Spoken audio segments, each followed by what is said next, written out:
This is Capital Update with State Senator Anthony Williams. Capital Update, a look at Pennsylvania state government, working today for the future of Philadelphia and Delaware County. Welcome to the Christian Street YMCA in Philadelphia. It opened in 1914. It is the first black YMCA to have its own building in America. And what an appropriate place to be to talk about a very difficult subject, by the way. Thank you for joining us on a special edition of Capital Update. We're talking about an issue that many people just are not familiar with and don't know about and are often shy to talk about it. But on this program, we're opening it all up. We're talking about sexual abuse by educators. And we're here with our host, Senator Anthony Hardy Williams, who represents parts of Philadelphia and Delaware County in the Pennsylvania State Senate. We're pleased to welcome our special guest and expert, Mr. Chester Kent, on the advisory board of a group called Sesame, and that stands for Stop Educator Sexual Abuse, Misconduct, Exploitation. Mr. Kent, thank you very much for being with us. Senator, let's start, since we're in a classroom, let's start with a lesson, if you will. Yeah. Tell me what the term passing the trash means. It refers to, unfortunately, what's happened in the educational community for generations. Most are not aware that sometimes when an educator, and by the way, we're not simply talking about teachers, we're talking about anyone who's involved in the educational experience within a building. Sometimes people are strongly implied to be involved inappropriately sexually. That means not just a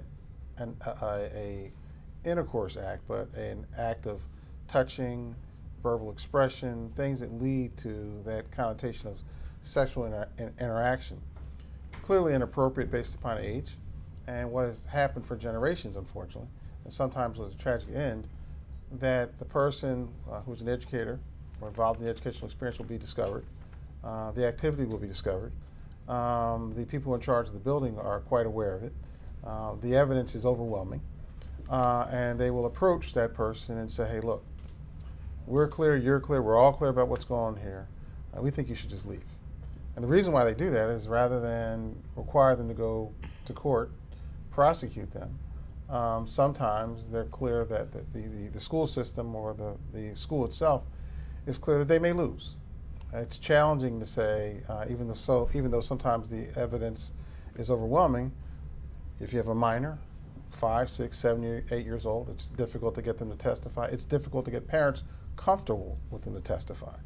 If they're a teenager, sometimes they're confused about their relationship with the person who's exploited them and manipulated them.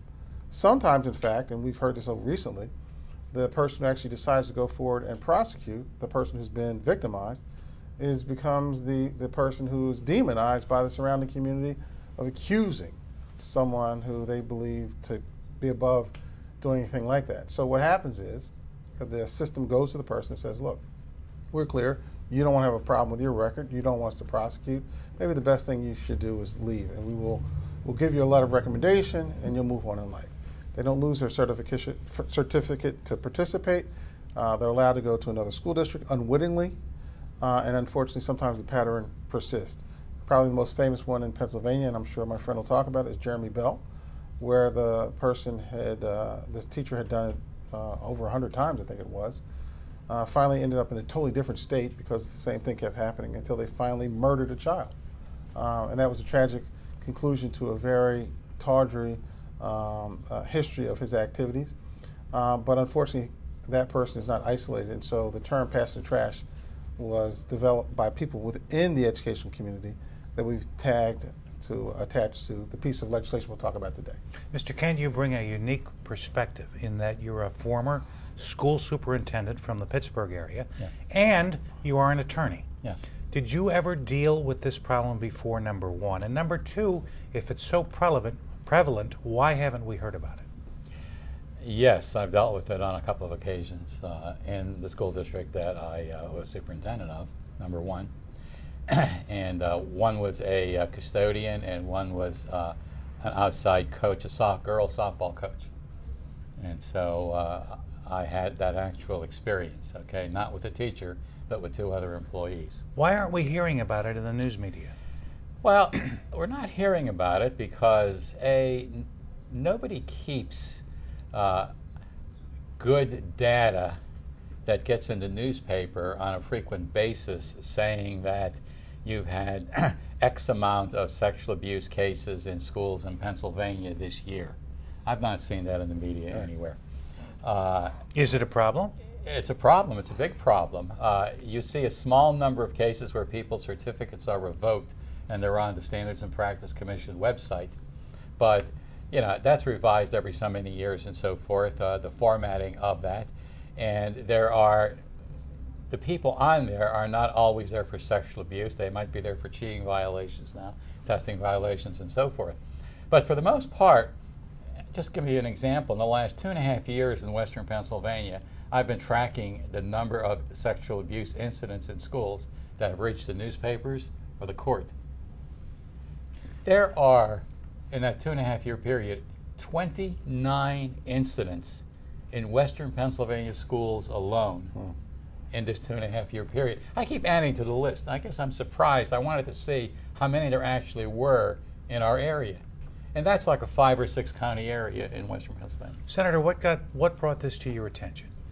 A couple things. One, I was reading a report. This was years ago. I was traveling, and there was an article in the USA Today paper, and it talked about the consequence of not documenting, not following, the difficulties and challenges in different states that were acting upon the problem. And I just assumed Pennsylvania was not a problem state. And lo and behold, Pennsylvania was in there as one of the problem states because of how they handled the situation. That brought me to my attention. And then I came back to Pennsylvania and started talking to people about it. And these fine people, the organization Sesame and others, approached me and gave me information about how to approach it, what policy should look like, what legislation should look like, and frankly, how to sort of galvanize a base, frankly, amongst people who don't want to talk about it. And what people don't really appreciate is when you mentioned earlier, you said, well, why don't we hear about it a lot? Principally because the people that it occurs to, their children, they don't want to talk about it, let alone the school districts don't want to talk about it. Why don't the school districts want to talk about it? Well, school districts certainly want to say their reputation. And I mean, I can say maybe 10 years or so ago, Philadelphia County, for instance, did not report violent incidents within the building. They didn't report violent incidents within the building because they didn't want anybody to realize they had violence within the building. Right. So until we, by law, required them to do such, they never had to report such. This is a similar situation. Those districts are certainly not going to say we have pedophiles within our building. And by the way, we have X more than the other one because they're busy promoting safe, productive environments. And by the way, I'm not here to scare everyone to say everyone is involved. It's a small percentage of people, but we should be clear that we can get rid of that small percentage of people so that, in fact, school districts and schools can be safe. Mr. Kent, how do pedophiles work? How do they operate? Well, there are 2 specific kinds of sexual abusers. There are different names for them, or categories. One is the fixated type of abuser, and that's the true pedophile who operates on elementary school children, usually up until about 3rd grade. And these are predominantly, overwhelmingly male. I've never seen a female, by the way. They focus on young boys generally, who might be 7 to 10 years old, and sometimes they focus on young girls who might be in 3rd or 4th grade. Generally, beyond 5th grade, beyond age 10, you don't see that type of pedophile. And why is that? Why is that? Because the children are old enough? Because they're more streetwise at age 10 approximately, and although they're still children, it's harder to get them to cooperate and keep quiet. But that is a type of pedophile. Jerry Sandusky would be that type of pedophile. And most of them, though, are not that type of pedophile. Most pedophiles are the opportunistic type of pedophile, meaning that they sexually abuse students in the middle school and the high school because, A, they can. It's a crime of access. They have access to the students, they have the authority of the teacher, and they have daily contact with the student. You put those things together, it creates the opportunity for them to get next to the student and to ply the student with all of these inappropriate teacher behaviors of sexual misconduct that the senator mentioned, And before you know it, they co-opt these kids into a relationship. Which leads us to Senate Bill 1381, sponsored by Senator Anthony Hardy Williams. What is that legislation? And I understand you nail it, correct? We hope so. It's a proactive approach rather than a reactive approach. There are a number of bills which obviously say once you're caught, you go to court, you're prosecuted, you go to jail for X, or you're fined, or we're stripped of your license. Our position is we want to prevent this from happening to a child, to a family, and to a professional environment that usually is protecting children. So what it allows us to do is to share information. And it says that rather than you being able to sort of get out of those set of circumstances and moving forward without documentation of your activity, that means that if you're accused, credibly accused, by the way, and Senator Smucker is currently crafting legislation which creates criteria under which this would occur. But if you're credibly accused and there's an investigation, that rises to the level of being documented, and if you decide to leave your employer, that when you go to another employer in that arena of education, that record of information follows you, and by the way, is required to follow you.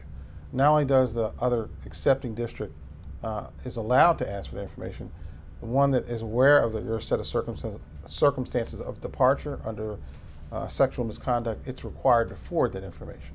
I think it's Senate Bill 46, by the way, if I'm correct. Yes. I apologize for the mistake. Let's go back to Jerry Sandusky for just a moment. And I'm not asking about guilt or innocence, anything like that. As a professional, were you surprised? No. Why? Well, I was not surprised because true pedophiles, you find them in places where people wouldn't expect to find them. You do find them in the normal places such as schools and Boy Scouts and Girl Scouts and bands and things like that, musical groups, choral groups, religious areas. But at a university, it's a place which would be a perfect cover for someone who wanted to create a venue to allow kids to come to him because he was so well known, which he did. You know, think of the Michael Jackson effect. He couldn't be hanging around playgrounds, so he created his own playground. Well, Jerry Sandusky created a situation, a foundation, to have kids come to him at this big playground called Penn State, this venue, and who would suspect that? Nobody. So, Senator, let me ask you this question. I'm a teacher. We're both teachers, all right? And you and I have a discussion about a third teacher that we suspect something may be wrong. Yet you and I may be afraid to say anything because all of a sudden we could be demonized. How do we overcome that? How do we convince teachers who suspect something, or any school staff for that matter, that may suspect something, to move forward on it? Well, I think that, one, we have to create an environment that allows for people to be honest and unfettered by the consequences of reporting. And so part of this legislation is designed to do that, because it goes to a place that will be reviewed fairly by not only people who provide the accusations, but by those people who are accused. And so while there are those who are concerned about the consequence of this bill being, well, can some child, or frankly some adult with an agenda, exploit a child to say A, B, and C happened and then not be fairly treated, we're going to make sure that not only this legislation, but other legislation is in place so that adults can be fairly treated, that victims can be protected, and certainly professionals conduct their trade in a very appropriate and open way. I am never surprised that if you create that environment, the professionals will participate. They will not only self-police, but they will guarantee the highest level of integrity as a part of their profession. So I'm not concerned that the professionals won't participate. In fact, they want to, but the question is, how do they participate? And frankly, this helps them a lot. So they don't necessarily have to testify in court. They can actually prevent somebody from continuing a profession that they shouldn't be in. Mr. Kent, do professionals in the classroom, teachers, administrators, clerical people, custodians, do they need education to spot these sort of things? Are we doing a good enough job? I would answer that question this way. Sexual abuse of students is a preventable crime.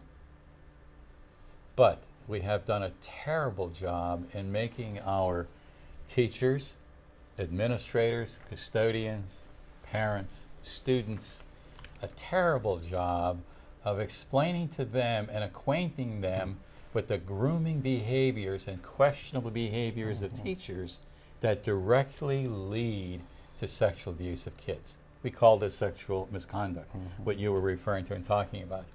And I think a big problem why teachers were reluctant to come forward is because the way the law is written now, not only in Pennsylvania, but in other states, I mean, a teacher has to know and have a reasonable belief that this teacher is sexually molesting this student. How does anyone know that? How are you going to know that? You're not going to know that, so people are afraid to come forward because then they're going to be called to testify and so on and so forth. Everybody's going to hold it against them, and they may not be correct. But the way, what we're asking them under Sesame is, hey, wait a minute, we don't want you to be judge, jury, and executioner because you don't know, but we do want you to stand up for your profession here and for the school system, that when you see, and because we've trained you to see these behaviors, if a teacher is engaging in these unproductive, unprofessional types of questionable behaviors with students, by saying things to students that are inappropriate, by spending time with them alone in a classroom with the door closed, by going with them after school, for example, out at night, we want you to report these questionable teacher behaviors because there's a pattern here, and we want somebody to look at that pattern to say to that teacher, what's going on here? Let me be the devil's advocate. Let me say that I'm the teacher who suspects another teacher, but I'm afraid to open my mouth for fear I'm going to lose my job or be sued or be demonized. So what can the law do to protect me? Is that part of your legislation? That's exactly what this is. So it requires us to report, first of all. So those who are in professions who see that are compelled by the law to say, you need to speak up to protect. Because you can frankly be in violation of the law if you're familiar enough with a set of circumstances that would suggest that common sense would tell you to report. The other part is, it's not a court. There's a process that's set up for people to investigate. So that investigate will have a set of criteria associated with it, not just simply somebody said, you did something. There'll be a set of substantive criteria associated with it that allow for it to rise to a standard where it's investigated. At that point in time, a person can confidentially give information, and then it rises to a level of the persons involved explaining what they were doing. It is never, well, it's never surprising anymore, but it used to be surprising to me how much common sense is never used in a lot of these set of circumstances. And if this is reported in a timely manner, what happened at Rutgers with those college basketball players that were clearly abused physically and emotionally, that people, the coaches, supporting staff, the athletic director, in my humble opinion, probably the president, were aware of what occurred and thought, well, that's guys and that's the way they do stuff. Until you see the tape and the rest of the world's reacting along with you, like, what the heck are you talking about? Oh, then you snap into reality. Well, teachers and educators and gym teachers and soccer, they're no different. It's a small group of people who interact every day. They got to go to work, see you every day, and they don't really want to not get along with you. And the person they're targeting is not you.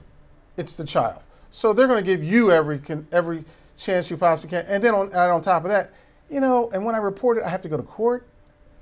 So rather than do that, you can go to school every day, be yourself, be friendly, but you also can say, hey, I saw Joe after the gym class sort of leaning over Janie and, leaning in a little bit uncomfortably for me, because if it was my daughter or my son or my loved one, I'd think something. Well, let me ask you that. You're the proud father of 2 lovely daughters. I am. What role do parents have to play in all of this?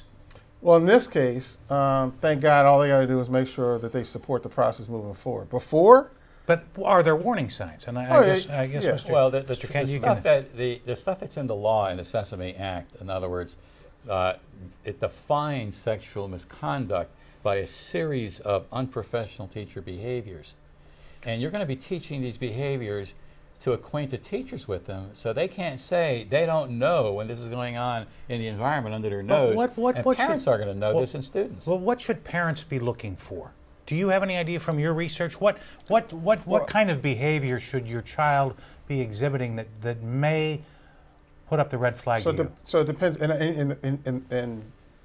the professional is going to speak from a specific set of criteria, but we in the legislature are also required to understand this because of what our own business is. Okay, we've had our own challenges. So there are things certainly that all of us are familiar with. And with social media, and by the way, it's different populations, I agree. The young child, it's one category of a certain type of pedophile versus a more mature child where grooming occurs. That means, and by the way, that's even more insidious and devious. The 3, 4, 5, 6, 7, 8-year-old child, an act is going to occur that's going to haunt them for the rest of their life. And most, it's because they knew it was wrong when it was occurring, but they didn't know what they were feeling because they were not sexually active.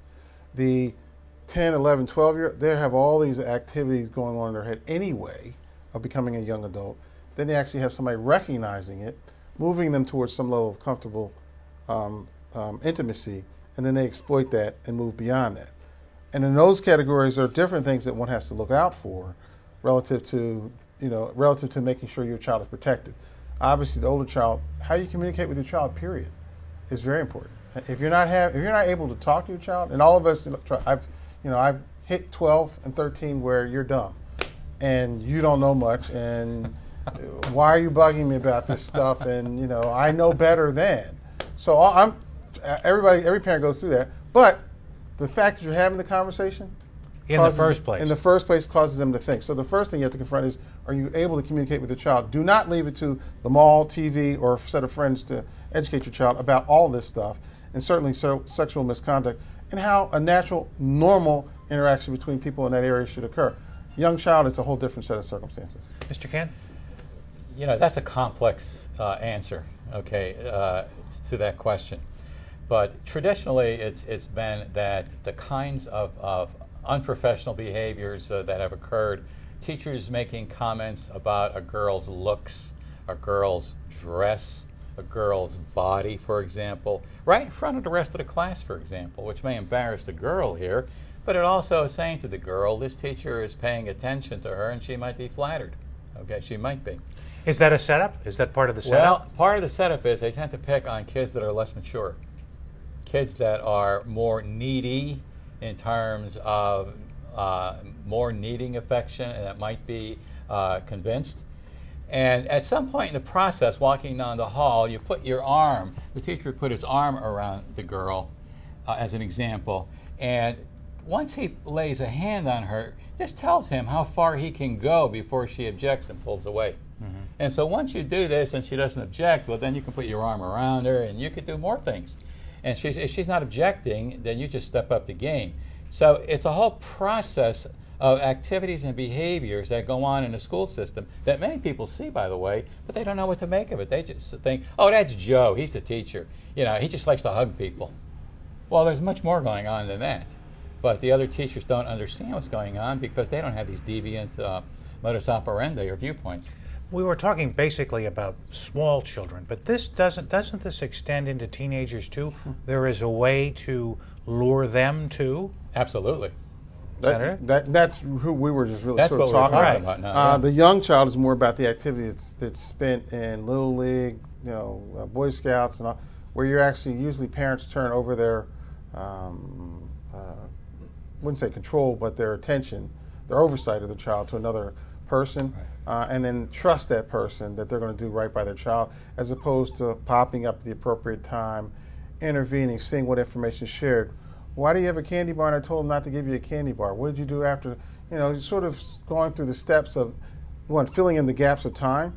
And what you look for in those set of circumstances, is there a gap in time when you can't account for your child's activity? I mean, he's on the soccer field. Do you know he's on the soccer field? From he 2 took to him 4, home, right? He took him home after 2. Where'd you go? What happened? Parents don't think about that. Joe dropped him off, and all that stuff is and longer than the show can account for. There's a set of things that we're going to be able to give you that you can look to make sure what's going on with your child. Well, once you've reached this level of rapport, let's say in the middle school or high school, with a target, a victim. You're talking about the predator now. Yes, the predator would say, would you like to come to my classroom and help me grade papers? Be the teacher's helper. We've all heard that term, be the teacher's helper. So third period or That fourth sounds period or innocent, whatever. though. I mean, off the top, right? Sure. Or it may be the child's not doing well in math and the teacher knows this. Well, why don't you come to my room and then I can help you with math tutoring. And then that progresses, and you may see that same child ending up as a helper because the teacher is a coach of the soccer team. And so the girl becomes a statistician for the soccer team.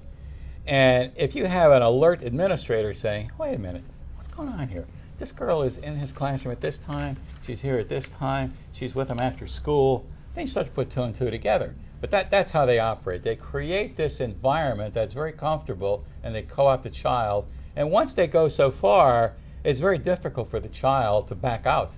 And the older they get, there's this whole concept of they believe the teacher really loves them and is going to marry them down the road and divorce their wife and so on and so forth. We only have a couple of minutes left. What's the advice you want parents to know, Senator? First, that this is occurring in more numbers than you would expect. When you look at the limited demographics we have, it's not, it's not relegated to one ethnic group, one economic group, one school system.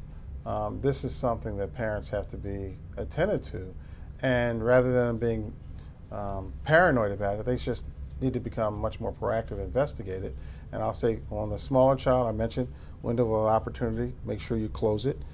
On the young people, don't feel uncomfortable with, especially with social media being what it is, do not feel uncomfortable that you're intruding on their privacy by being a parent. There's nothing private about raising a child, nor should there be. Mr. Kent, what's your advice to educators? Anybody involved in the educational process, from the custodial staff to the superintendent? I would say the Sesame Bill draws a line in the sand for everybody in the school system. This is the line in the sand. These are the kinds of grooming behaviors that directly lead to sexual abuse of a child. You can see these things and you can report these things so we can look into it. That's all we're saying. You can do that because this is a preventable crime. And one last point I would make, technology, which we haven't addressed so far, has really caused a problem in schools, and it aids and abets this situation in particular, because for the first time, all these kids have smartphones. Well, couldn't the predator text the victim? Well, that's the problem. When they have a smartphone, 24/7, a teacher, once they want to continue to promote this relationship, could be contacting the student in private without any boundaries of supervision by the school district or by the parents. That's what I meant. It's all in private. That's what I meant by social media. But quickly, do any other states have this type of legislation? There are, but don't ask me to quote the number. But there are some states we're trending in that direction. Good to wrap it up. Oregon is the main state that's moving in this direction. Very good. Mr. Chester Kent, thank you so much for being with us. Senator Anthony Hardy Williams, always a good topic that needs to be addressed. Thank you. And thank you for joining us. If you have any questions or comments, the Senator would like to hear from you. You can always get a hold of him through social media, the legitimate way, by the way, or you can always stop and call or visit the district office near you. Thanks very much for watching Capitol Update with your state senator, Anthony Hardy Williams.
People with disabilities may request a transcript of this program by calling area code 717-787-5166. The TTY number is 1-800 364 1581.